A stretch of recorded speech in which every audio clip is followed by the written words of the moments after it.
Hello बच्चों, very very good morning to all of you. तो कैसे हैं आप लोग? बहुत अच्छे, ठीक ठाक है ना? बिल्कुल अच्छे होंगे, नो डाउट। अच्छा, ऐसा उम्मीद करते हैं कि अच्छा ही होंगे, क्योंकि एग्जामिनेशन बहुत करीब है तो उस समय सब चीज़ बहुत एक्टिव होके काम करता है।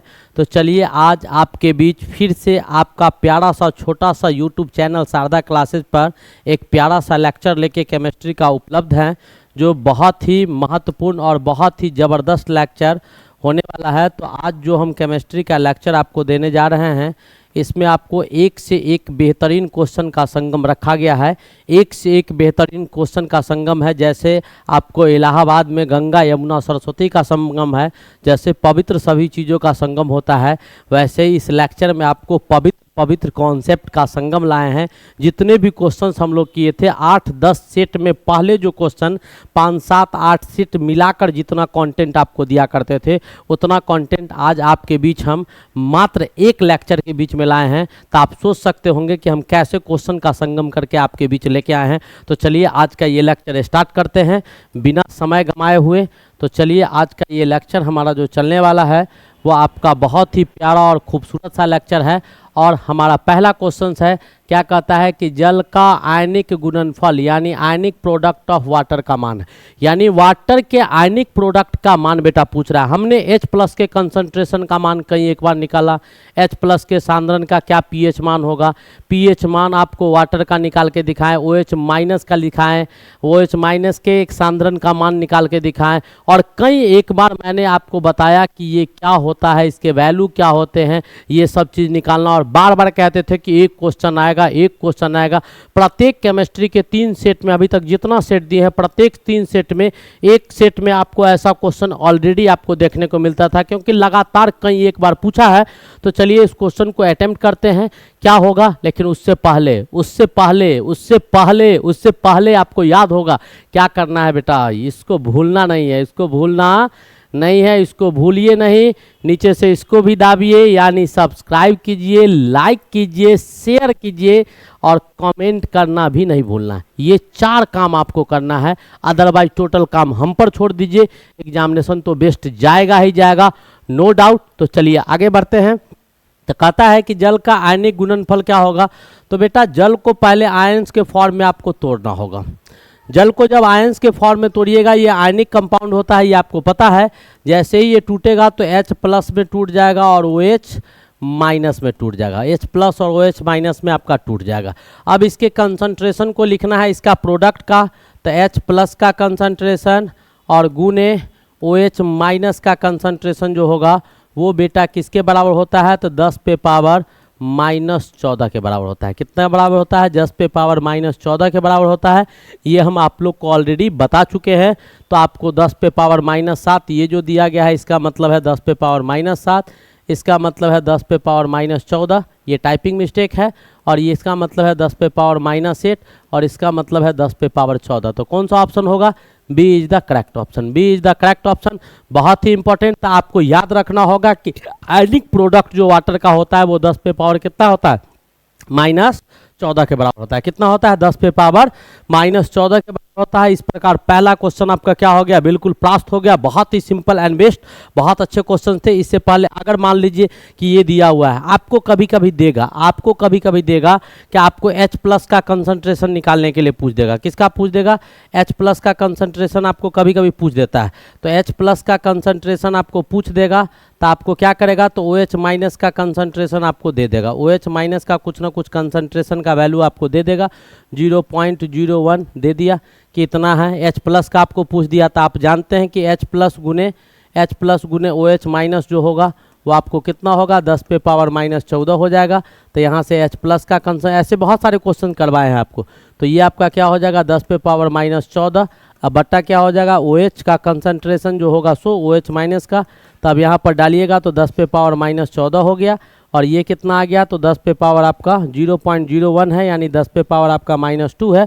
ऊपर चला जाएगा तो क्या हो जाएगा? 10 पे पावर -2 ठीक है। अब ऊपर जैसे ही जाएगा तो क्या हो जाएगा प्लस, तो 10 पे पावर कितना हो जाएगा -12 हो जाएगा। तो H प्लस का कंसंट्रेशन 10 पे पावर -12। तो ऐसे बहुत सारे क्वेश्चंस हम लोग पहले किए थे। आप डायरेक्ट क्वेश्चन था तो डायरेक्ट इसको दिमाग में रखिएगा कि आयनिक प्रोडक्ट जो वाटर का होता है उसका मान कितना होता है, तो 10 पे पावर -14 होता है। H प्लस गुने OH minus, H plus concentration गुने OH माइनस आपको 10 पे पावर -14 होता है। चलिए नेक्स्ट आगे की ओर मूव करते हैं। हमारा अगला क्वेश्चन क्या है वो देखते हैं। देखिए बहुत ही जबरदस्त क्वेश्चन, बहुत अच्छे क्वेश्चन है। कॉन्सेप्ट आपके पास होना चाहिए, तुरंत बनेगा क्वेश्चन, लेकिन बहुत कुछ इससे भी समझाएंगे आपको। क्या कहता है कि क्लोरीन यानी Cl, ब्रोमीन यानी Br और आपका आयोडीन यानी I में बढ़ते हुए धात्विक गुण को बताना है। बेटा आपको याद होगा, आप लोग को मैं बार बार कहता हूँ, आपको याद होगा जब हम पीरियडिक टेबल में लेफ्ट टू राइट जाते हैं तो जो हमारा मेटेलिक कैरेक्टर है, ध्यान से देखिएगा, मेटेलिक कैरेक्टर जो है वो आपको मेटेलिक कैरेक्टर घटता है। मेटेलिक कैरेक्टर क्या होगा, घटेगा। जब हम लोग धात्विक गुण आपको घटेगा, क्या हो जाएगा, धात्विक गुण आपको लेफ्ट से राइट जाने पर धात्विक गुण जो होता है वो धात्विक गुण आपको घटने का काम करता है। धात्विक गुण क्या करेगा, घटेगा। लेकिन जब उल्टा पाइएगा तो धात्विक गुण आपको बढ़ेगा, ठीक है। लेकिन जब आप ऊपर से नीचे जाइएगा, ऊपर से नीचे, अब ऐसे करके हम ऐसे चले और फिर हम ऐसे करके ऐसे आए तो यहाँ पर क्या कहानी होगा सो देखिएगा, तो उसका जस्ट उल्टा हो जाएगा। यहाँ पर मेटेलिक कैरेक्टर जो हो जाएगा वो आपको मेटेलिक कैरेक्टर बढ़ेगा। ये आपको हम ऑलरेडी पहले भी बता चुके हैं, ध्यान से देखिएगा। तो इधर आने पर मेटेलिक कैरेक्टर बढ़ेगा और नीचे जाने पर भी क्या होगा, मेटेलिक कैरेक्टर हमारा क्या हो जाएगा, मेटेलिक कैरेक्टर जो होगा नीचे जाने पर वो क्या होगा, यही तो जानना है। यही तो जानना है कि मेटेलिक कैरेक्टर जब नीचे जाता है तो मेटेलिक कैरेक्टर बढ़ने का काम करता है। यहाँ पर भी मेटेलिक कैरेक्टर आपका बढ़ेगा, नो डाउट। तो आपको जो एलिमेंट दिया गया है वो 3 दिया गया है। तो इसमें आपका ऊपर से नीचे यहाँ क्लोरीन होगा, यहाँ आपका ब्रोमीन होगा और यहाँ आपका आयोडीन होगा। तो यहाँ ऊपर से नीचे आप जाइएगा, यहाँ जब ऊपर से नीचे आप जाइएगा तब आपका क्या कहानी होगा, तो ये आपका धात्विक गुण आपको बढ़ेगा। धात्विक गुण क्या हो जाएगा, यहाँ पर आपको बढ़ेगा, गुण बढ़ेगा। तो किसका सबसे ज़्यादा होगा, तो आयोडीन का ज़्यादा होगा, आयोडीन का आपको ज़्यादा होगा। आयोडीन से कम आपका ब्रोमीन का होगा, ब्रोमीन से कम आपका क्लोरीन का होगा। कौन सा ऑप्शन हो जाएगा, क्लोरीन से ज़्यादा ब्रोमीन और ब्रोमीन से ज़्यादा आयोडीन, यानी ए इज द करेक्ट ऑप्शन। उम्मीद है आपको ये भी क्वेश्चन समझ में आ गए होंगे।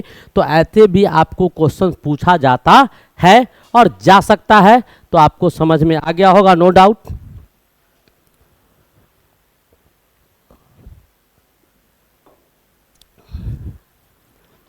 आगे बढ़े, हमारा अगला क्वेश्चन क्या कहता है तो देखिए।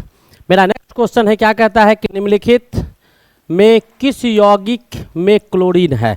तो बेटा आपको पहले भी मैंने बताया था कि क्वेश्चन जब आए तो उसको केमिकल नेम और केमिकल फार्मूला जानना बहुत जरूरी है।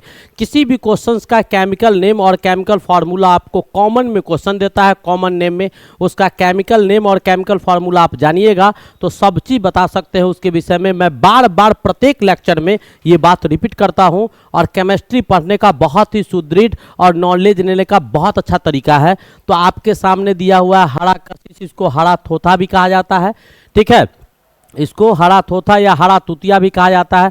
तो इसका केमिकल फार्मूला क्या हो जाता है, तो इसका केमिकल फार्मूला होता है FeSO4 7H2O। तो इसका केमिकल नेम हम लिख सकते हैं सेप्टाहाइड्रेटेड, क्या लिख सकते हैं, सेप्टाहाइड्रेटेड iron sulphate, septahydrated iron sulphate हम इसका नाम लिख सकते हैं। हिंदी में भी इसका यही नाम होगा, हिंदी में भी आप लोग लिख सकते हैं। सेप्टा मतलब 7 और हाइड्रेटेड मतलब जल वाला, तो septahydrated सेप्टाहाइड्रेटेड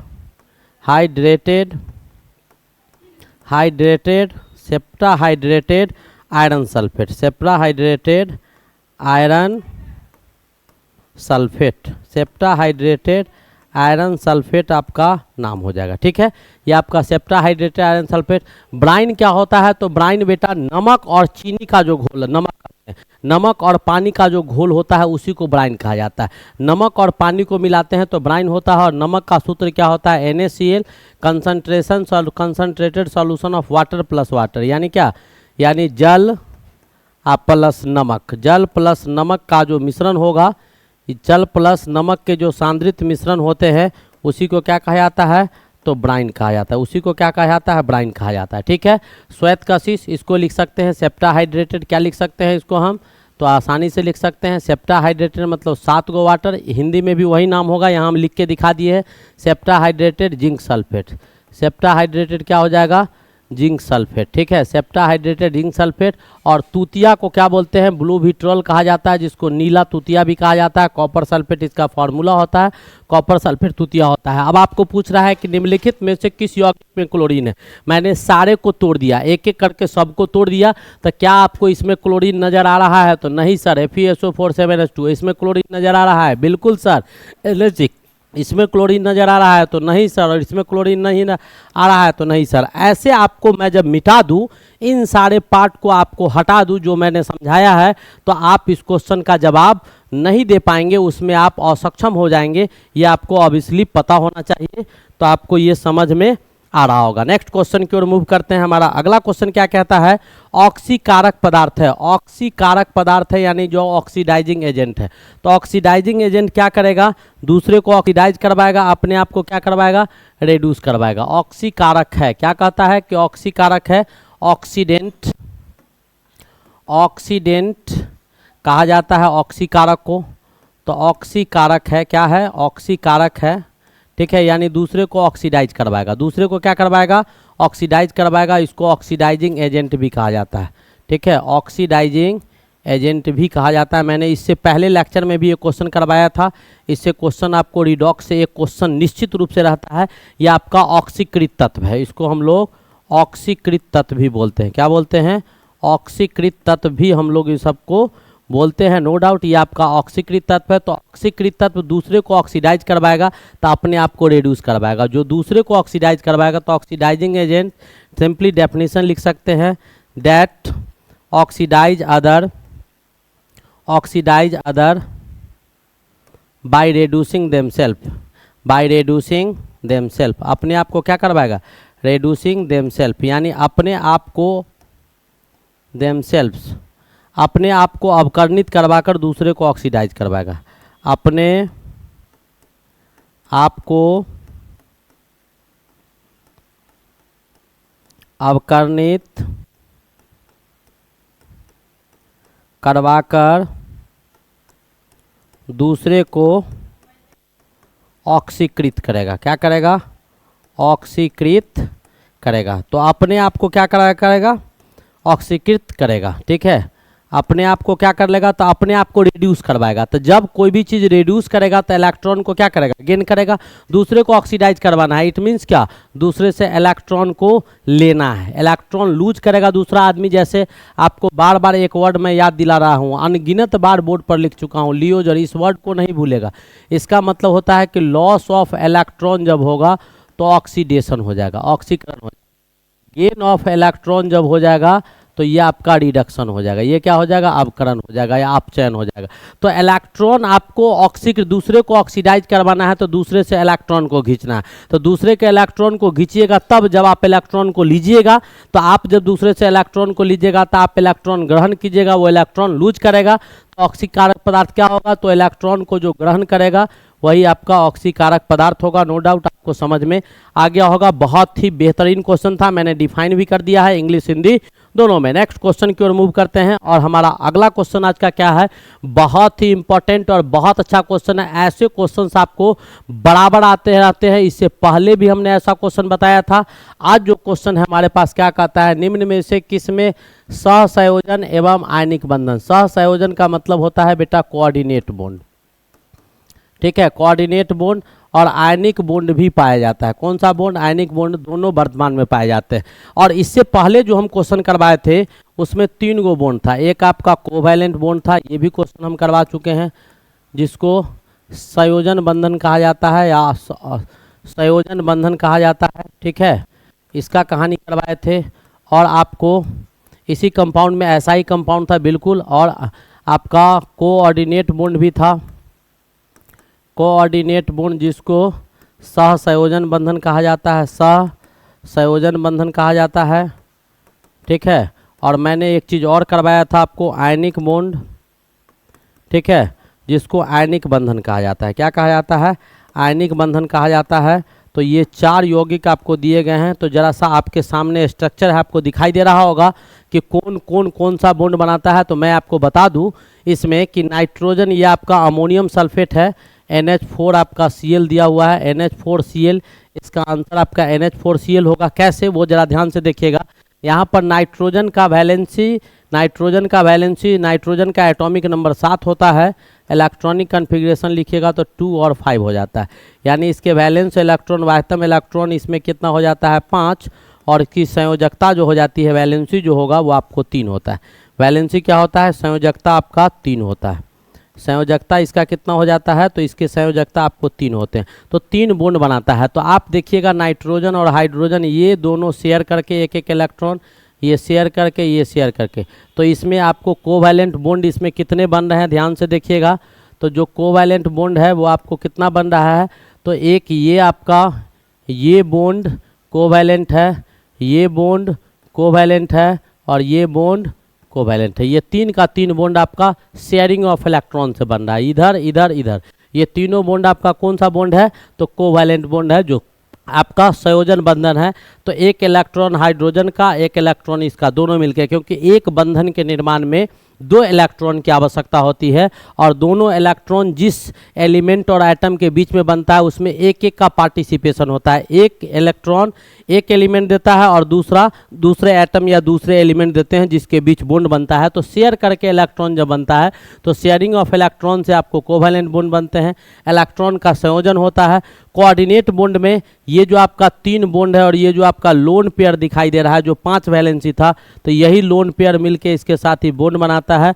this bond is called coordinate bond. और ये जो बॉन्ड है वो प्लस, यहाँ पर देखिए नाइट्रोजन का 3 ठो ये हो गया, 5 नाइट्रोजन अपना बॉन्ड बना के NH4 का फॉर्मेशन किया है, और ये हाइड्रोजन का जो चार्ज था वो चार्ज आपका यहाँ अवेलेबल है प्लस में, और ये प्लस माइनस के बीच जो बॉन्ड बन रहा है यही आपका कौन सा बॉन्ड है, तो आयनिक बॉन्ड है। तो इसमें सब प्रकार के बॉन्ड बन रहा है।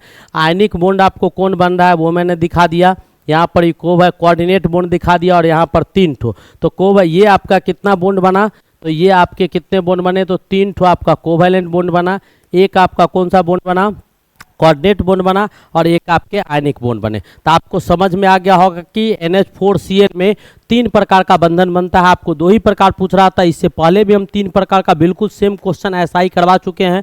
तो एक आपका बॉन्ड बना, तो एक आपका 3 ठो कोवैलेंट बॉन्ड बना जो शेयरिंग ऑफ इलेक्ट्रॉन से बनता है नहीं, और एक आपका कोऑर्डिनेट बॉन्ड बन रहा है जिसमें एक ही एलिमेंट के दोनों इलेक्ट्रॉन इस्तेमाल किए जाते हैं, दूसरे का नहीं किया जाता है। और तीसरा आपका आयनिक बॉन्ड बना जो मेटल और नॉन मेटल के बीच बनता है, या प्लस माइनस आवेश के बीच जो बॉन्ड बनता है उसको आयनिक बॉन्ड कहा जाता है। चलिए नेक्स्ट क्वेश्चन की ओर बढ़ते हैं। आज का हमारा अगला क्वेश्चन क्या है, सो देखिएगा। क्या कहता है कि एक इलेक्ट्रॉन परमाणु से बने आयन का आवेश होगा। तो बेटा कोई भी आपको, जैसे सोडियम है तो सोडियम का एटॉमिक नंबर 11 होता है, तो यहाँ से सोडियम अगर एक इलेक्ट्रॉन को लूज कर देता है, एक इलेक्ट्रॉन लूज करता है तो क्या बना, प्लस बना, क्या बना, तो एक इलेक्ट्रॉन को लूज जब करेगा तो कौन सा आयन बनता है, तो प्लस आयन बनता है। एक इलेक्ट्रॉन अगर गेन करेगा तो कौन सा आयन बनेगा, तो माइनस बनेगा। तो पूछ रहा है कि एक इलेक्ट्रॉन परमाणु से बने, एक इलेक्ट्रॉन परमाणु से बने आयन का आवेश होगा, क्या होगा, +1। क्या होगा, +1, जैसा कि आपको दिखाई दे रहा है। वैसे ही पोटेशियम है, एटॉमिक नंबर 19 हो गया। पोटेशियम से आयन बनेगा तो K+ बनेगा जब यहाँ से एक इलेक्ट्रॉन लूज करेगा, तो क्या, तो +1 का निर्माण होता है। किसका निर्माण होता है, +1 का निर्माण होता है। ये भी आपको समझ में आ गया होगा, नो डाउट कि आपको समझ में नहीं आया होगा। नेक्स्ट क्वेश्चन की ओर मूव करते हैं। हमारा अगला क्वेश्चन क्या है, सो देखिएगा। बहुत ही बेहतरीन क्वेश्चन, आपको ये भी क्वेश्चन दिखाई दे रहा है। कहता है कि N2 के एक अणु के निर्माण के लिए आवश्यक इलेक्ट्रॉन की कुल संख्या है। तो N2 आपको नाइट्रोजन आपका दिया हुआ है, तो नाइट्रोजन की वैलेंसी 3 होती है। अभी मैंने दिखाया था इससे पहले जस्ट कि नाइट्रोजन का वैलेंसी 3 होता है, 3 इलेक्ट्रॉन नाइट्रोजन बनाता है। एक इलेक्ट्रॉन के यानी एक बॉन्ड के फॉर्मेशन में कितने इलेक्ट्रॉन चाहिए, 2 इलेक्ट्रॉन चाहिए। अब यहाँ पर जो बॉन्ड बन रहा है तो यहाँ पर आपका एक इलेक्ट्रॉन इसका, एक इसका, एक इसका, और नाइट्रोजन में एक इलेक्ट्रॉन, एक इलेक्ट्रॉन, एक इलेक्ट्रॉन, और यही सब मिल के क्या बना रहा है, बॉन्ड बना रहा है। तो इसमें कितने इलेक्ट्रॉन्स हो जाएंगे, तो नंबर ऑफ इलेक्ट्रॉन्स जो आपका N2 में हो जाएगा वो कितना हो जाएगा, 6 इलेक्ट्रॉन। कितने इलेक्ट्रॉन्स हो जाएंगे, 6 इलेक्ट्रॉन आपको N2 में उपस्थित रहेगा। कितना इलेक्ट्रॉन उपस्थित रहेगा, तो 6 इलेक्ट्रॉन आपके N2 में उपस्थित रहेंगे, नो डाउट। आगे बढ़ते हैं। चलिए यहाँ तक कर लिए हम लोग, बहुत अच्छे अच्छे क्वेश्चंस आए, सब चीज़ को प्रैक्टिस किए। तो अब एक छोटा सा लंच ब्रेक जो आपको बनता है, तो आप जरा सा चाय पानी कॉफ़ी कीजिए और फटाफट विद इन ए सेकेंड, यानी बिल्कुल आपको 10 से 15 सेकेंड में हाजिर होते हैं। चलिए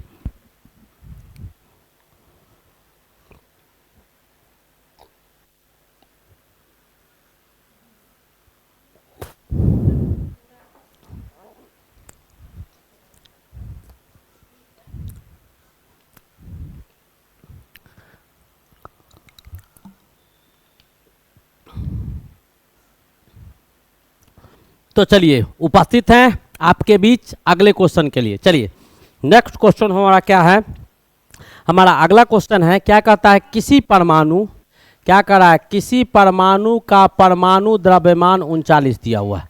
परमाणु द्रव्यमान यानी आपका एटॉमिक मास जो है वो आपको 39 दिया हुआ है। ये आपको हम नहीं कह रहे हैं, ये आपको क्वेश्चन में दिया गया है। तो एटॉमिक मास को ए से रिप्रेजेंट करते हैं, ये आपको 39 दिया हुआ है। और एटॉमिक नंबर को जेड से रिप्रेजेंट करते हैं, ये आपको 19 दिया हुआ है।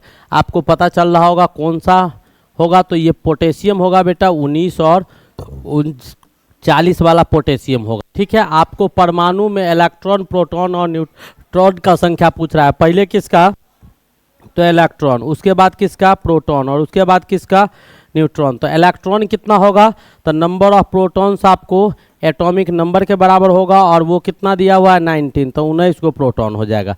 और ये भी आपको number of electron, neutral atom है, तो ये भी आपको जेड के बराबर हो जाएगा, ये भी आपका 19 हो जाएगा। और नंबर ऑफ न्यूट्रॉन, पहले इलेक्ट्रॉन था, दूसरा न्यूट्रॉन है, तो दूसरा न्यूट्रॉन है, तो बेटा पहले यहाँ पर चेंज करो सीरियल बेज में। अच्छा चलो लिख देते हैं। और ये आपको क्या हो जाएगा, तो ए माइनस जेड हो जाएगा, ए माइनस जेड हो जाएगा। तो ये आपका कितना दिया हुआ 39, 39 में 19 को घटा दीजिएगा तो क्या आ जाएगा, 20 आ जाएगा। अब आपसे पूछ क्या रहा था, तो इलेक्ट्रॉन का संख्या, न्यूट्रॉन का संख्या और प्रोटॉन का संख्या। तो इलेक्ट्रॉन का संख्या 19 हो गया, न्यूट्रॉन का 20 हो गया, और इसका 19 हो गया। 19 20 19, 19 20 19, कौन सा ऑप्शन है, A is the correct option, A is the correct option. तो ऐसे क्वेश्चंस भी आपको इलेक्ट्रॉन, प्रोटॉन और न्यूट्रॉन निकालने वाला पूछा जाता है, तो बिल्कुल हेजिटेट नहीं होना है, बिल्कुल घबराना नहीं है। एक एक चीज़ मैं आपको तोड़ तोड़ के समझा चुका हूँ कि आपका जो परमाणु संख्या होता है वो नंबर ऑफ प्रोटॉन्स के बराबर होते हैं। अगर एटम न्यूट्रल होगा, जनरली एटम सामान्य रूप से न्यूट्रल ही, उदासीन ही होते हैं, तो जितने इलेक्ट्रॉन्स होते हैं उतने प्रोटॉन पाए जाते हैं। ऐसे बहुत सारे क्वेश्चंस आपको बताए हैं कि जिसमें ये क्वेश्चन पूछा गया था कि किसी भी एटम में कौन दो संख्या जो है इलेक्ट्रॉन, प्रोटॉन और न्यूट्रॉन में कौन दो आपस में बराबर होता है, तो हमेशा electron proton, electron proton, electron proton answer आपको बताया करते थे। Atomic number number of protons के बराबर हो जाएगा, परमाणु संख्या आपको प्रोटॉन के संख्या के बराबर होते हैं। नंबर ऑफ इलेक्ट्रॉन जो होगा, चूंकि मुख्यतः जो होता है समान रूप से जितने भी परमाणु होते हैं वो उदासीन होते हैं, तो उसमें जितना इलेक्ट्रॉन होगा उतना ही प्रोटॉन होगा। तो जितना प्रोटॉन एटॉमिक नंबर उतने इलेक्ट्रॉन, और नंबर ऑफ न्यूट्रॉन निकालने के लिए जो द्रव्यमान संख्या होता है एटॉमिक मास, उसमें से एटॉमिक नंबर को घटा देते हैं तो नंबर ऑफ न्यूट्रॉन पता चल जाता है। ये भी क्वेश्चन आपका खत्म हुआ। नेक्स्ट क्वेश्चन की ओर मूव करते हैं।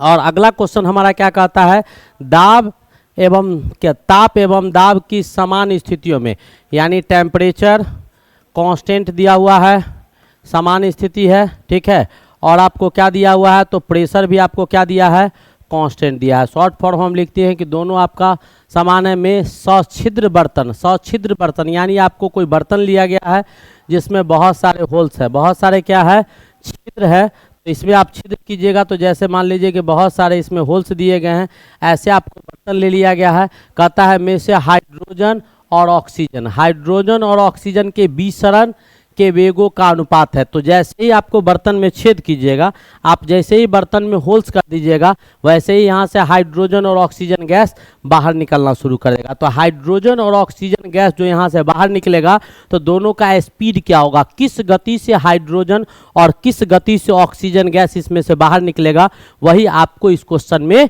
पूछ रहा है। तो मान लेते हैं कि हाइड्रोजन का गति जो होगा वो आपको हाइड्रोजन और ऑक्सीजन के विसरण का पूछ रहा है। तो हाइड्रोजन का मान लेते हैं RH2 होगा, और ऑक्सीजन का मान लेते हैं RO2 होगा। कोई दिक्कत, क्योंकि ये दोनों डाइवैलेंट गैस है, इसी रूप में आपको अस्थाई पाया जाता है।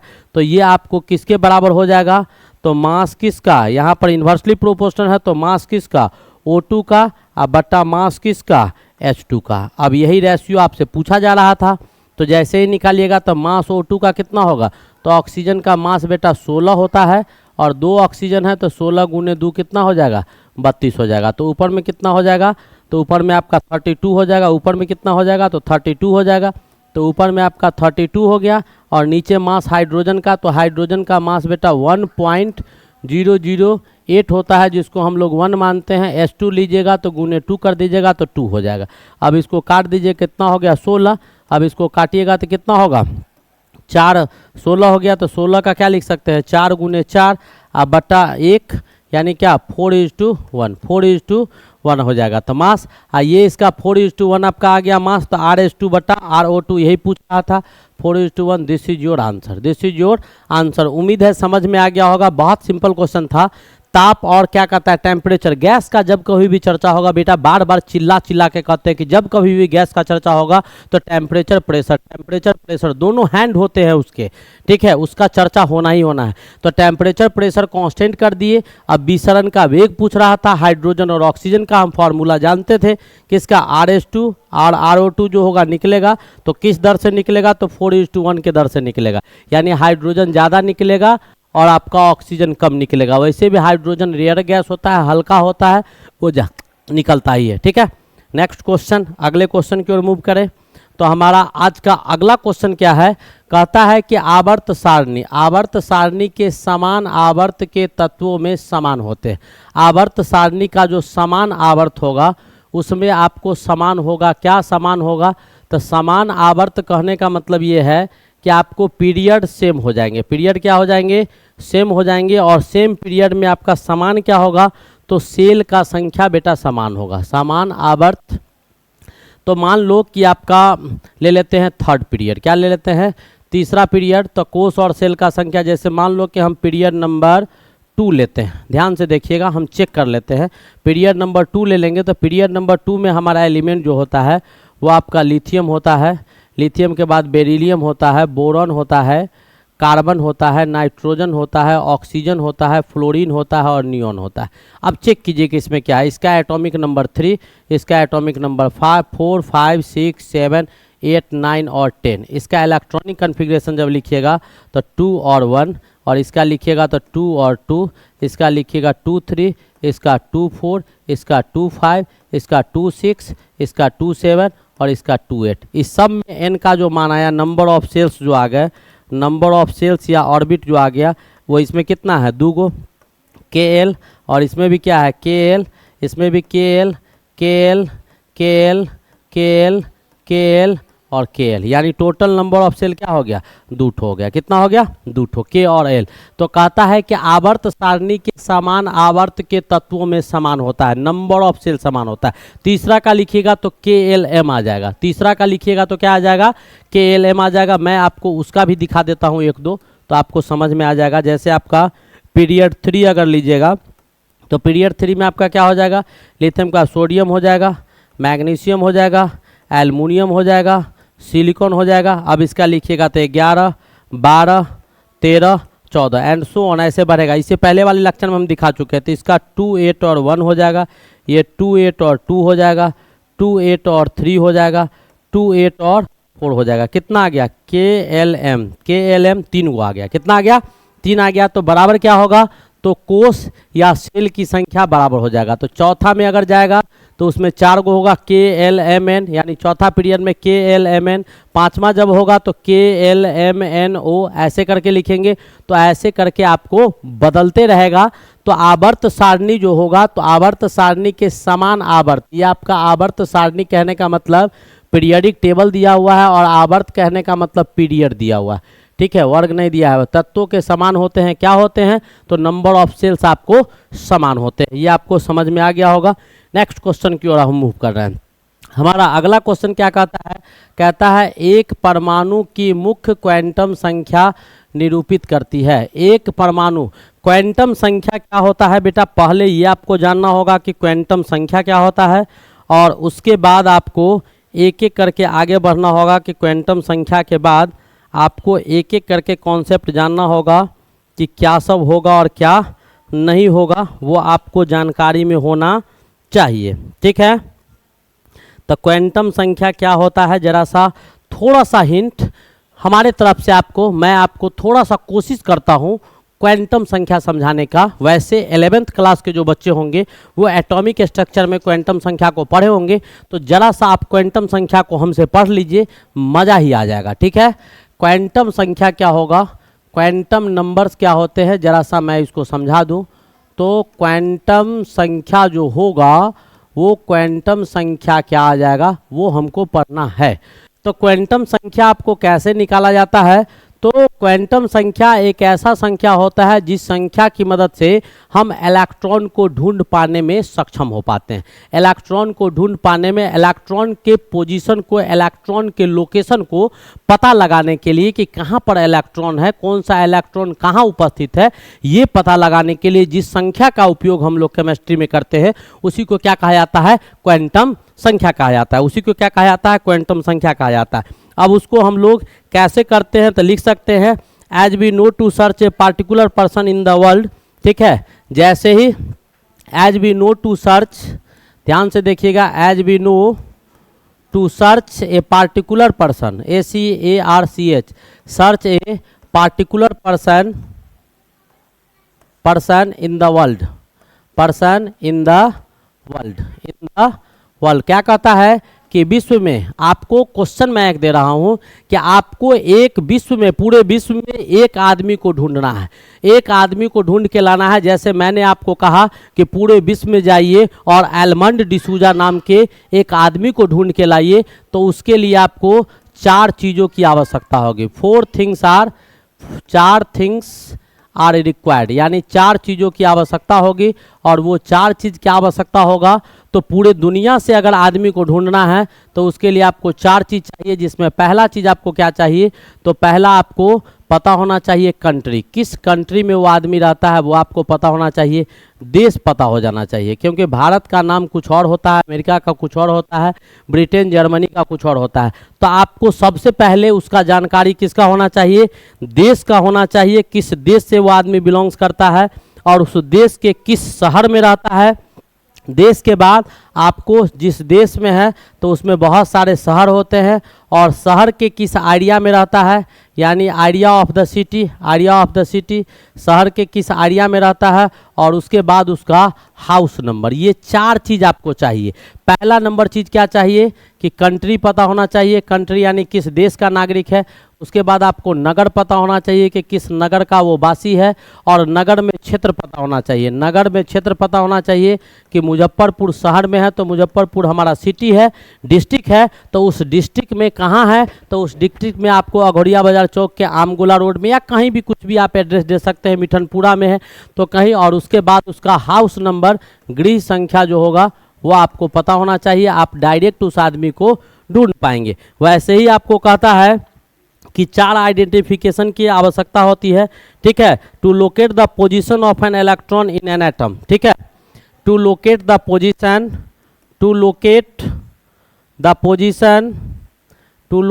Position of an electron in an atom, 4 identifications are required. 4 identifications are required. 4 identifications are required. कहता है कि किसी एटम में इलेक्ट्रॉन के पोजीशन को लोकेट करने के लिए, एटम में इलेक्ट्रॉन कहाँ पाया जाएगा, उसकी उपस्थिति कहाँ होगी, उसको दर्शाने के लिए हमको 4 गो आइडेंटिफिकेशन की आवश्यकता होती है। और यही आइडेंटिफिकेशन जो आपको दिया गया है, जो 4 आइडेंटिफिकेशन की आवश्यकता होती है, और इसी 4 आइडेंटिफिकेशन नंबर लिख दीजिए।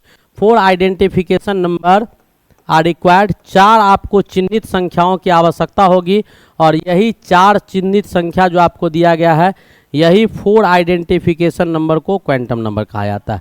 4 आइडेंटिफिकेशन, 4 चिन्हित नंबर जो आपको पता चलेगा, यही आपको 4 आइडेंटिफिकेशन नंबर इज कॉल्ड, कौन सा नंबर, क्वांटम नंबर। इसी को क्या कहा जाता है, तो क्वांटम संख्या कहा जाता है, इसी को क्वांटम संख्या कहा जाता है। तो किसी भी एटम में इलेक्ट्रॉन को कहाँ रखना है, किस इलेक्ट्रॉन का पोजीशन कहाँ होगा, कहाँ पर उपस्थित रहेगा, उसको दर्शाने के लिए हमको, जैसे पूरे दुनिया में, पूरे विश्व से एक आदमी को ढूंढने के लिए 4 चीज़ की आवश्यकता होगी। देश पता होना चाहिए, किस नगर का नागरिक है वो पता होना चाहिए, नगर में किस क्षेत्र में रहता है वो पता होना चाहिए, उसका घर संख्या पता होना चाहिए। तो इलेक्ट्रॉन को भी ढूंढने के लिए ऐसे ही 4 आइडेंटिफिकेशन नंबर की आवश्यकता होती है, जिसको हम लोग क्वांटम नंबर बोलते हैं। और ये 4 आइडेंटिफिकेशन नंबर जो होता है, उसमें आपको पहला प्रिंसिपल क्वांटम नंबर होता है, जिसको मुख्य क्वांटम संख्या कहा जाता है।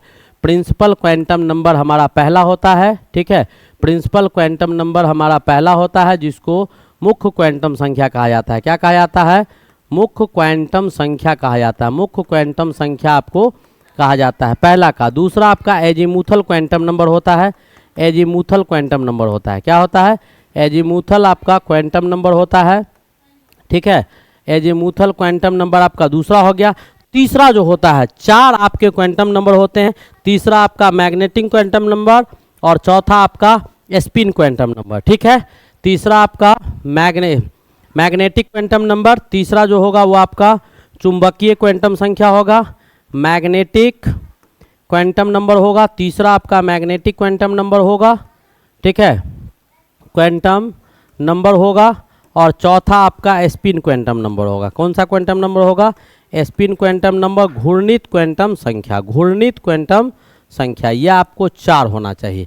अब सबका अलग अलग रिप्रेजेंटेशन है, ये आपको इसको स्मॉल n से दिखाते हैं, ये आपका एजीमुथल क्वांटम नंबर जो है इसको स्मॉल l से दिखाया जाता है, एक को n, l, m और s, n इसको स्मॉल l से दिखाया जाता है, इसको m से दिखाया जाता है और इसको s से दिखाया जाता है। चारों से इसको रिप्रेजेंट किया जाता है। और ये बताता क्या सब है, तो ये बेटा सेल को बताता है। ये किसको बताएगा, तो ये आपको सेल या ऑर्बिट को बताएगा कि किस सेल और किस ऑर्बिट में इलेक्ट्रॉन है, वो आपको प्रिंसिपल क्वांटम नंबर बताएगा कि किस सेल और किस ऑर्बिट में इलेक्ट्रॉन उपस्थित है और कहाँ रखा जाएगा सेल और ऑर्बिट में इलेक्ट्रॉन को, वो आपको प्रिंसिपल क्वांटम नंबर बताएगा। यह आपको सब सेल के विषय में या सब ऑर्बिट के विषय में बताएगा, सब सेल या सब ऑर्बिट के विषय में बताएगा, यानी उपकक्षा, किस उपकक्षा में इलेक्ट्रॉन है वो बताएगा। और ये आपको ऑर्बिटल के विषय में बताता है, किस ऑर्बिटल में, और ये आपका नंबर ऑफ स्पिन को बताएगा कि कैसे वो स्पिन कर रहा है, स्पिन ऑफ इलेक्ट्रॉन्स को शो करता है। किसको शो करता है, स्पिन ऑफ इलेक्ट्रॉन को शो करता है। अब एक एक करके सब तो हम एक ही बार में पढ़ नहीं सकते हैं, लेकिन आपको क्वांटम नंबर हम समझा दिए कि क्वांटम नंबर एक ऐसा संख्या होता है, एक ऐसा नंबर होता है जिस संख्या की मदद से परमाणु के अंदर इलेक्ट्रॉन का पोजीशन कहाँ होगा, इलेक्ट्रॉन को कहाँ कैसे रखा जाएगा वो चिन्हित किया जाता है, उसी को क्वांटम नंबर बोलते हैं। 4 प्रकार का होता है, ऑर्बिट में कहाँ इलेक्ट्रॉन होगा या कक्षा में कहाँ होगा उसको मुख्य क्वांटम संख्या दिखाता है, जिसको स्मॉल n से सूचित करते हैं। और आपको उप कक्षा में कहाँ होगा तो वो आपको एजीमुथल क्वांटम नंबर दिखाता है, और चुंबकीय क्षेत्र में ऑर्बिटल में कहाँ इलेक्ट्रॉन होगा वो आपको मैग्नेटिक क्वांटम नंबर दिखाता है। इलेक्ट्रॉन स्पिन जो कर रहा है वो कैसे इलेक्ट्रॉन चक्कर लगा है वो आपको चौथा दिखाता है। तो आपके पास क्वेश्चन क्या था, एक परमाणु का मुख्य क्वांटम नंबर यानी प्रिंसिपल क्वांटम नंबर, कौन सा क्वांटम नंबर, तो प्रिंसिपल क्वांटम नंबर का कहानी आपसे पूछ रहा है। किसका, प्रिंसिपल क्वांटम नंबर का कहानी पूछ रहा है। तो प्रिंसिपल क्वांटम नंबर निरूपित करेगा, प्रिंसिपल क्वांटम नंबर किसको निरूपित कर रहा है, तो सेल या किसका, तो कक्षक का आकार को, यानी कक्षक का आकार क्या होगा वो सेल और ऑर्बिट को रिप्रेजेंट करता है। किसको रिप्रेजेंट करता है, सेल और ऑर्बिट को रिप्रेजेंट करता है, जो KLMN का कहानी था वो। और ये कौन दिया था, तो प्रिंसिपल क्वांटम नंबर का कॉन्सेप्ट बेटा नील बोर के द्वारा दिया गया था। किसके द्वारा दिया गया था, तो नील बोर के द्वारा दिया गया था। प्रिंसिपल क्वांटम नंबर का कॉन्सेप्ट आपको कौन दिया था, नील बोर दिया था। उम्मीद है आपको समझ में आ गया होगा। बहुत ही इंपॉर्टेंट और खूबसूरत सा टॉपिक था, ये बहुत विशाल टॉपिक है, इसमें बहुत सारे कंटेंट है, इसको आपको इतने शॉर्ट में डिलीवर नहीं किया जा सकता है। आप मेरे साथ बने रहेंगे तो जब मैं इसका थ्योरी पढ़ाऊंगा तो एक एक चीज़ तोड़ तोड़ के आपको मैं दिखाऊंगा। चलिए आगे बढ़ते हैं, नेक्स्ट क्वेश्चन की ओर मूव करते हैं। हमारा अगला क्वेश्चन क्या है, कहता है कि 1 मोल सिल्वर में परमाणुओं की कुल संख्या कितना होगा। बेटा 1 मोल आपका सिल्वर लिया गया है, तो 1 मोल केला लेते हैं तो क्या गो केला होता है भाई। 1 मोल केला बराबर 6.022 इंटू 10⁻23 केला। मैंने ऐसा पढ़ा दिया है आप लोग को। तो आपको क्या लेना है, तो 1 मोल केला के जगह पर सिल्वर ले लो। 1 मोल सिल्वर लेना है, सिल्वर यानी Ag में कितना सिल्वर आइटम होगा, तो 6.022 इंटू 10⁻23 Ag आइटम्स हो जाएंगे। कितने हो जाएंगे, इतने सिल्वर आइटम्स हो जाएंगे। है ऑप्शन, बिल्कुल है। ये आपका 10⁻23 दिया हुआ है, ठीक है। ये ऑप्शन 10⁻22 नहीं होगा, 10⁻21 नहीं होगा, 10⁻20 भी नहीं होगा। ये तीनों आपके नहीं होंगे, इसमें कोई डाउट नहीं है। अगले क्वेश्चन की ओर मूव किया जाए तो हमारा अगला क्वेश्चन क्या है। हमारा अगला क्वेश्चन बहुत ही खूबसूरत सा क्वेश्चन है। हमारा अगला क्वेश्चन क्या है, कहता है कि सीमेंट का मुख्य अवयव है। बेटा सीमेंट आधुनिक दौर का बहुत ही इंपॉर्टेंट कंपाउंड है। मैंने सीमेंट के विषय में, पोर्टलैंड सीमेंट के विषय में अंबुजा, ACC, बाल मुकुंद कितना था, प्रिज्म, बहुत सारे लफार्ज, बहुत सारे सीमेंट है। और मैंने इसके विषय में पहले ही ऑलरेडी आपको पहले से बहुत सारा जानकारी दे चुके हैं सीमेंट के विषय में। तो आज जो हमारे पास क्वेश्चन है, सीमेंट का मुख्य अवयव है, यानी मुख्य अवयव कहने का मतलब कि सीमेंट में बहुत सारे इंग्रेडिएंट्स को मिलाकर सीमेंट को बनाया जाता है। उसमें जो सबसे ज़्यादा मात्रा में पाया जाएगा, जिसकी उपस्थिति बहुत जरूरी होगी, वही उसका मुख्य अवयव होगा। तो चलिए हम इसका चर्चा कर लेते हैं।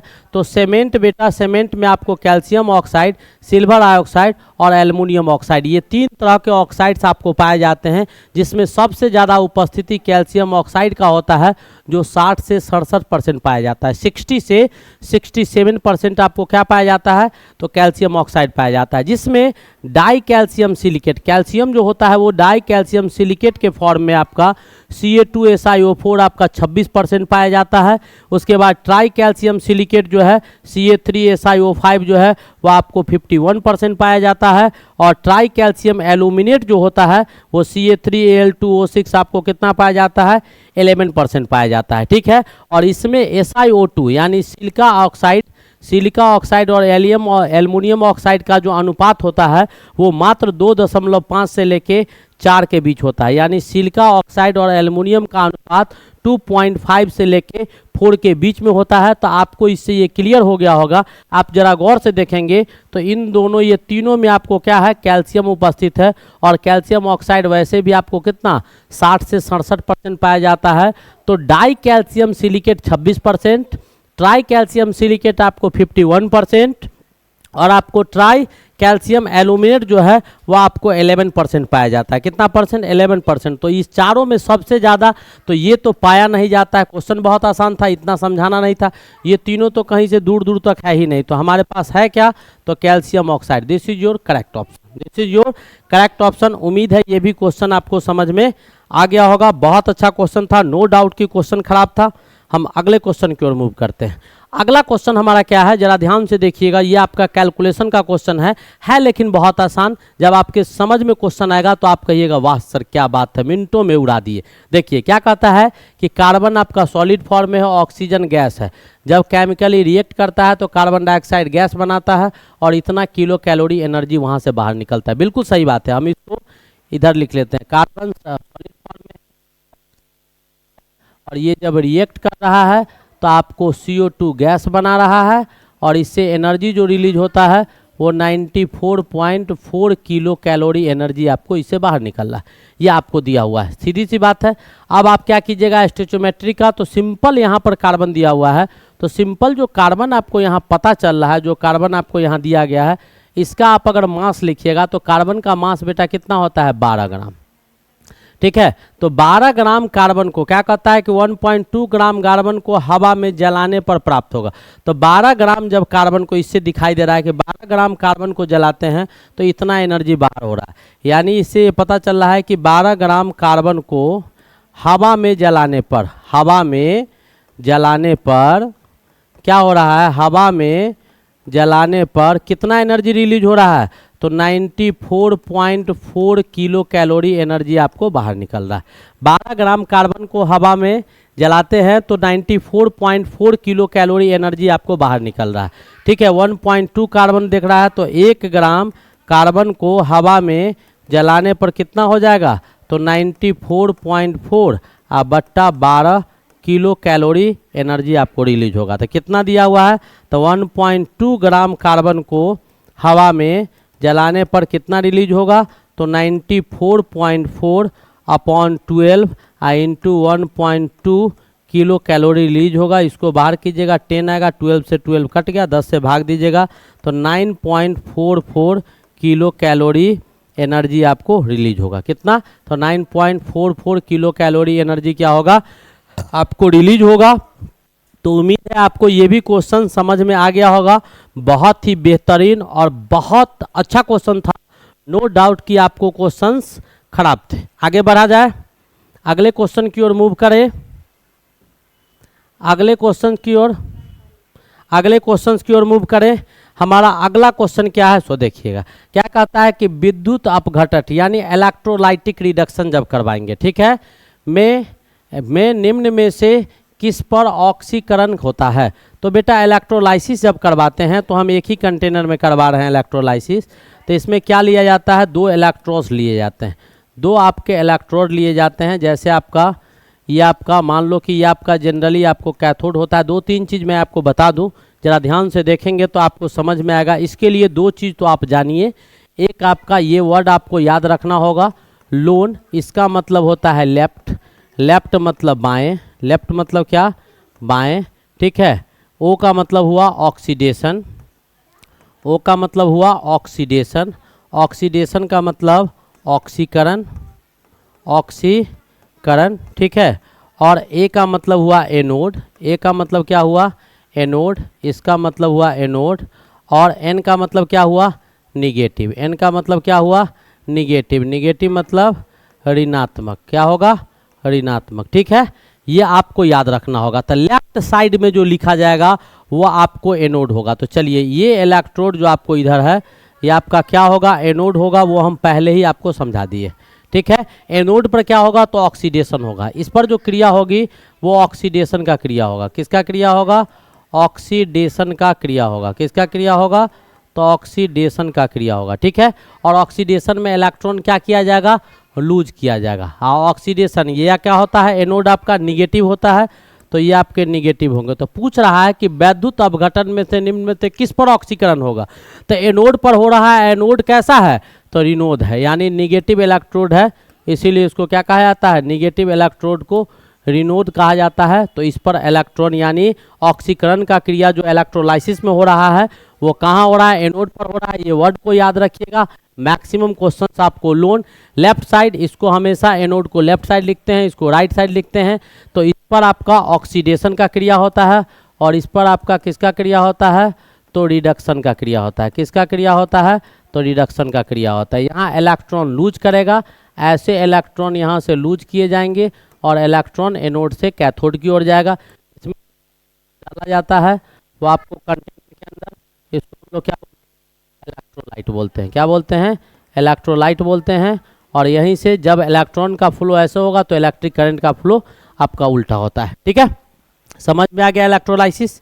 नेक्स्ट क्वेश्चन हमारा क्या है, लोहे में कौन सा सर्वाधिक, क्या कहता है कि लोहे में कौन सा सर्वाधिक ऑक्सीकारक है। लोहा में जो सर्वाधिक ऑक्सीकारक होता है वो कौन सा होता है, तो उसमें लोहा में बेटा सबसे बड़ा ऑक्सीकारक आपको किसको माना जाता है, तो फ्लोरीन को माना जाता है। फ्लोरीन आपका लोहा में बहुत अच्छा ऑक्सीकारक होता है। क्या होता है, बहुत अच्छा ऑक्सीकारक होता है। चलिए नेक्स्ट क्वेश्चन की ओर बढ़ते हैं। हमारा अगला क्वेश्चन क्या कहता है कि लोहे में, क्या कहता है कि लोहे में जंग लगने की क्रिया निम्न में से किसके द्वारा उत्प्रेरित होती है। तो लोहा में जंग किसके कारण लगता है, तो लोहा में जंग बेटा किसके कारण लगता है। तो आप लोग से अगर ये पूछा जाए तो आप सीधा कहेंगे क्या, ऑक्सीजन नहीं। लोहा में जंग लगता है बेटा किसके कारण, तो लोहा में जंग लगता है वाटर के कारण। आप बहुत सारा प्रोसेस पढ़े हैं कि लोहा को पेंट करके रखना चाहिए, लोहा पर पन्नी लगा के रखना चाहिए, यानी लोहा को मॉइस्ट एयर जो नमी युक्त हवा होता है ना उसके कांटेक्ट से तोड़ देना है। क्योंकि ये नमी युक्त हवा जो होगा, वाटर जो ऑक्सीजन में यानी एयर में जो वाटर उपस्थित होगा वो आपको H+ और OH माइनस में टूटेगा और यही H प्लस लोहा में जंग को लगाता है। तो पूछ रहा था आपके पास क्वेश्चन कि लोहे में जंग लगने की क्रिया निम्न में से किसके द्वारा उत्प्रेरित होती है। तो H प्लस आपको उस रिएक्शन को स्टार्ट करता है। लोहा में जंग लगने का शुरुआत किसके द्वारा किया जाता है, तो आपको H प्लस के द्वारा किया जाता है और ये कंटिन्यू स्पीडली होते रहता है, लोहा जंग लग के आपका समाप्त हो जाता है। नेक्स्ट क्वेश्चन को मूव करते हैं। हमारा अगला क्वेश्चन क्या है, क्या कहता है कि धातु के निम्नांकित किस अयस्क में ऑक्सीजन नहीं होता है। धातु के निम्नांकित किस अयस्क में ऑक्सीजन नहीं होता है।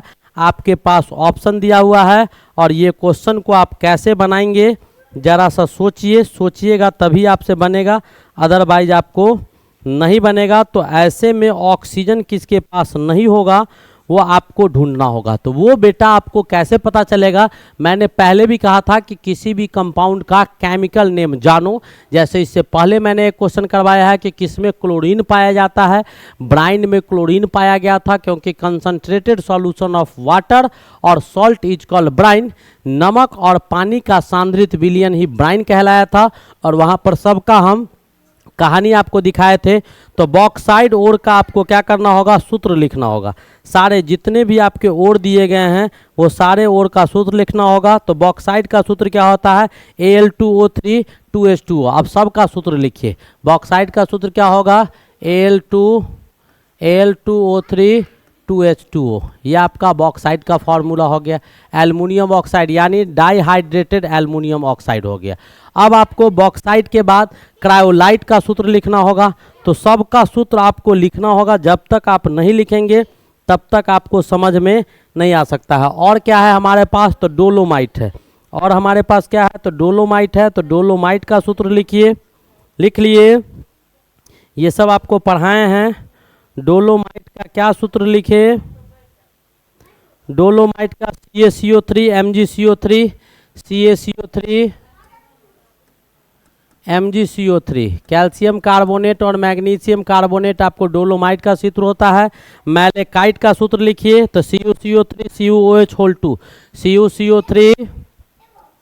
CuCO3 और CuOH2। ये किसका फॉर्मूला हो गया, तो ये आपको मैलेकाइट का फॉर्मूला होगा, CuCO3 और CuOH2। अब आपके पास बचा क्या, तो अब आपके पास एक ऑप्शन बच रहा है और वो ऑप्शन क्या बच रहा है, तो क्रायोलाइट बच रहा है। तो क्रायोलाइट में क्या होगा, वो आप क्रायोलाइट का फॉर्मूला आप लिख सकते हैं। और जैसे ही क्रायोलाइट का फॉर्मूला लिखिएगा तो आपको समझ में आ जाएगा कि इन चारों में किसका इस्तेमाल होगा। जल्दी बताइए क्या होगा।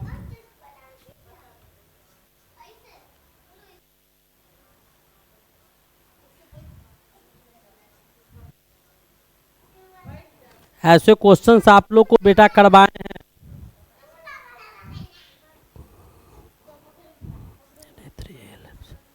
क्या होगा क्रायोलाइट का, Na3Al(F6)। ठीक है। अब आपको पूछ रहा था धातु के निम्नांकित किस अयस्क में ऑक्सीजन नहीं है। आपको दिखाई दे रहा होगा, इसमें ऑक्सीजन है तो बथेर ऑक्सीजन है सर, इसमें ऑक्सीजन है, हाँ सर बहुत ऑक्सीजन है, इसमें ऑक्सीजन है तो है। आपको ऑक्सीजन किस में नहीं है, तो क्रायोलाइट में ऑक्सीजन आपको नहीं दिया गया है। किस में ऑक्सीजन नहीं है, तो क्रायोलाइट में ऑक्सीजन नहीं है। पिछले क्लास में एक क्वेश्चन हमने करवाया था कि बॉक्साइड ओर से एल्युमिनियम के प्राप्ति के दौरान क्रायोलाइट का इस्तेमाल किया जाता है। क्यों किया जाता है, मैं पूरा तोड़ के रख दिया था कि मेल्टिंग पॉइंट को कम करता है, खर्च को कम कर देता है, एनर्जी को कम कर देता है, टाइम को कम कर देता है। तो आपके सामने धातु के निम्नलिखित में किस में ऑक्सीजन नहीं था, तो आपको समझ में आ गया कि ऑक्सीजन आपको किस में नहीं था। तो वो आपको बिल्कुल समझ में आ गया कि ऑक्सीजन आपको किस में नहीं था, तो ऑक्सीजन आपको क्रायोलाइट में नहीं था, उसमें था, इसमें था, इसमें था। नेक्स्ट क्वेश्चन की ओर मूव करते हैं और हमारा अगला क्वेश्चन क्या है वो जरा ध्यान से देखिएगा। अगला क्वेश्चन हमारे पास क्या है वो आपको ध्यान से देखना है। पूछ रहा है कि इसका पीएच मान क्या होगा, 100 NaHCl का पीएच मान क्या होगा, वही आपसे पूछा जा रहा है। तो 100 N का pH मान क्या होगा, जरा निकालिए तो pH मान क्या होगा, जल्दी फटाफट निकालो तो।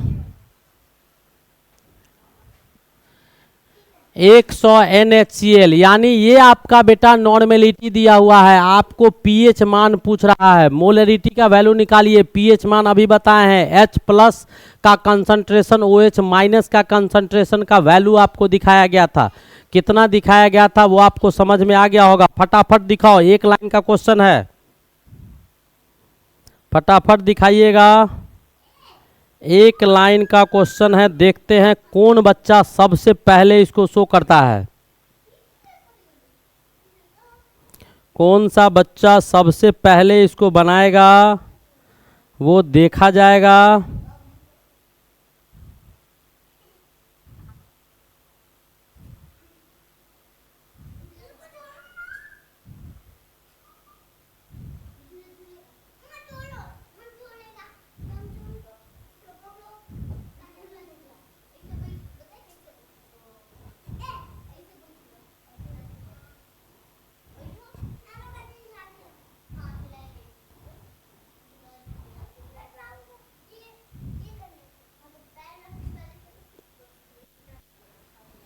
क्या होगा भाई, तो देखिए एक क्षारीय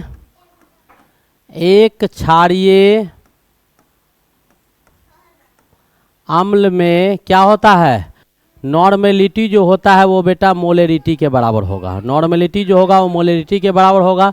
तो इसका अगर निकालेंगे HCl का 1/100 NaCl जो हो जाएगा वो आपको किसके बराबर हो जाएगा, तो 1/100 MHCl के बराबर हो जाएगा। एक क्षारीय अम्ल में आपका 1/100 NaCl किसके बराबर हो जाएगा, तो 1/100 MCl के बराबर हो जाएगा। तो यहाँ से आपको मोलरिटी किसका पता चल गया, HCl का आपको मोलरिटी पता चल जाएगा। और जैसे ही HCl का मोलरिटी आपको पता चल जाएगा तो H प्लस का तो कहानी आप जानते ही हैं। तो HCl की मोलरता आप निकाल लीजिए फटाफट। मोलरिटी ऑफ HCl यानी HCl का मोलरता क्या हो जाएगा, तो HCl का मोलरता आपका कितना हो जाएगा, तो 1/100 M के बराबर है। तो ये कितना हो जाएगा, 0.01 M हो जाएगा। 0.01 HCl का मोलरता आ गया। अब आपको पूछ क्या रहा था, pH का मान।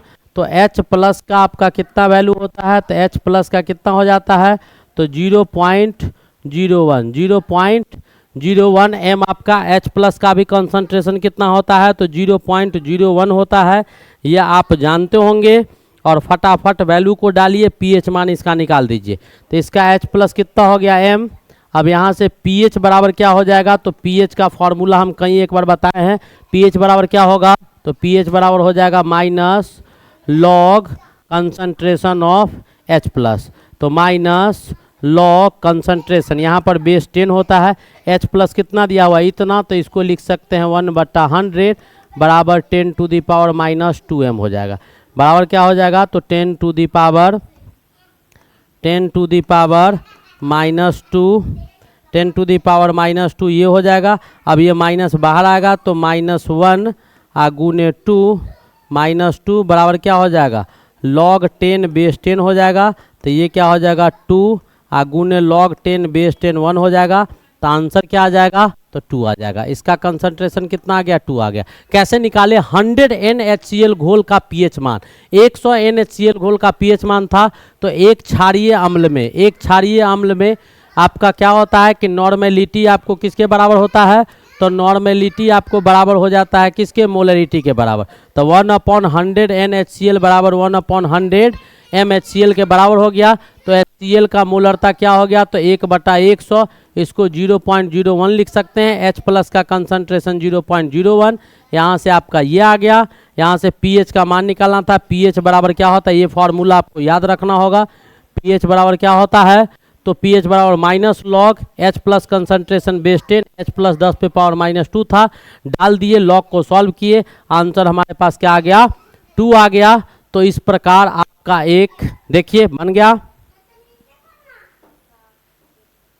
इस प्रकार आपका एक बहुत ही खूबसूरत सा और प्यारा सा जो केमिस्ट्री का लेक्चर था वो लेक्चर आपका समाप्त हुआ। ये कैसा लगा, कितना अच्छा था, कितना खराब था, समझ में आया ना समझ में आया, ये आप कमेंट करके हमको बता सकते हैं। कहीं से कोई दिक्कत नहीं होना चाहिए और ऐसे ही आपको लेक्चर कंटिन्यू आते रहेंगे। आप लोग क्या कीजिए, हंसते मुस्कुराते खेलते कूदते पढ़ते रहिए। तब तक के लिए best of luck, thank you, wait for the next lecture.